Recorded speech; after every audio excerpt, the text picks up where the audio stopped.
Merci d'avoir choisi TV5 Monde. Nouveau Journal Afrique à la une enquête exclusive entre Kinshasa et Bruxelles sur la plainte déposée devant la justice belge contre le clan présidentiel de RDC. 9 membres de la famille Tshisekedi sont accusés de piller les ressources minières du Katanga à leur profit. Quel est le poids des évangéliques dans l'accord de paix signé entre Washington et Kinshasa, mais aussi dans la déclaration de principe signée entre la RDC et le Rwanda à Doha? On verra cela dans la chronique de Pierre Desorgues. À tout à l'heure.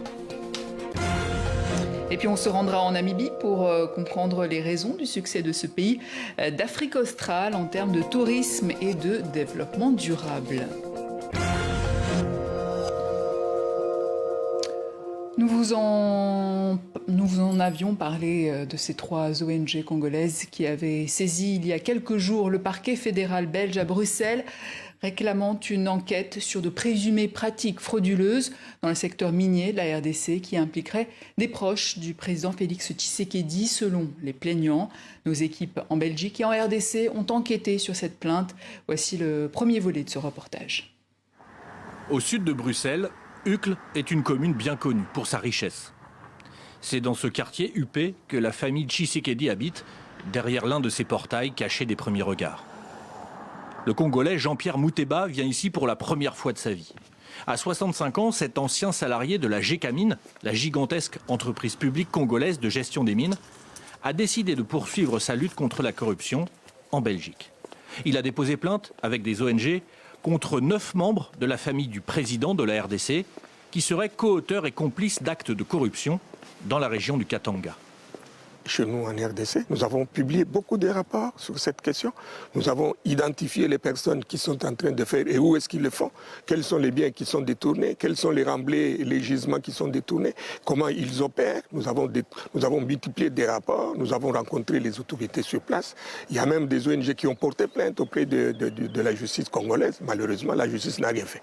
Alors il espère en Belgique une justice indépendante. Il ne s'agit pas de poursuivre des gens pour les poursuivre, il s'agit plutôt d'une certaine orthodoxie, d'une certaine transparence pour qu'on sache qu'est-ce que les gens ont fait. Il s'appuie sur les travaux préalables des ONG congolaises et sur la nationalité belge des accusés, dont les noms sont réservés à la justice. Plusieurs membres de la famille présidentielle ont la nationalité belge. Il peut y avoir une responsabilité pénale pour des personnes de nationalité belge qui posent des actes tels que des actes de corruption ou des actes de blanchiment, indépendamment du lieu où l'activité délinquante a lieu. Pour lui, cette corruption présumée toucherait directement aux richesses minières de RDC. En fait, le Katanga a des ressources parmi les plus belles et les plus impressionnantes de la planète. Aujourd'hui, Lubumbashi devrait être construite comme Dubaï, comme Doha. Et le paradoxe de la situation, c'est que ces milliards, parce qu'on parle bien en termes de milliards, ces milliards de dollars disparaissent dans des mains sans qu'il n'y ait de bien-être économique, social, pour les millions de Congolais qui y ont droit. La famille Tshisekedi a réagi. Jacques, le frère cadet du président, a mandaté un ténor du barreau belge pour s'exprimer au nom de la famille. Sur un dossier politique, selon lui, est bien trop flou pour être crédible. Je lis comme vous dans les médias que cette plainte mystérieuse concerne des personnes non nommées. Je lis que ça viserait la famille biologique de M. Tshisekedi ou la famille politique. Mais qui sont les personnes qui sont visées ? Les plaignants ne nous le communiquent pas, en tous les cas dans la presse. Donc c'est un mystère assez précieux.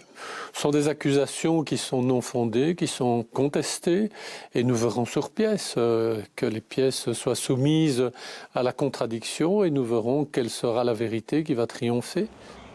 À Kinshasa, la direction juridique de l'UDPS, le parti au pouvoir, prend elle aussi fait et cause pour la famille du président.